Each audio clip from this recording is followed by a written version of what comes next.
Hi friends, good morning. చాలా రోజుల తర్వాత పొద్దుగా లేవడం జరిగింది.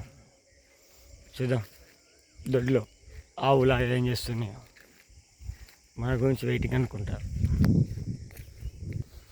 సప్పుడు చేయకుండా చూడండి, చూస్తుంది మన సైడ్ అటువైపు.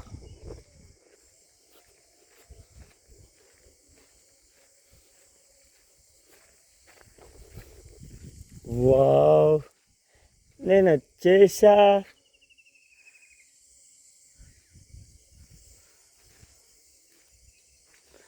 ఏం చేస్తున్నారా? అహో, నువ్వు మంచి పాలు చిన్నలాగా ఎంత పాలు మంచి చీకినట్టున్నావుగా. చీకినా పాలు ఇంత లూజుకుంటే కదా, అందుకే లేస్తలేవు. మంచిగా పాలు చీకించుకున్నావు, ఇదిగో చీకింది అంతేనా? రైట్ పా.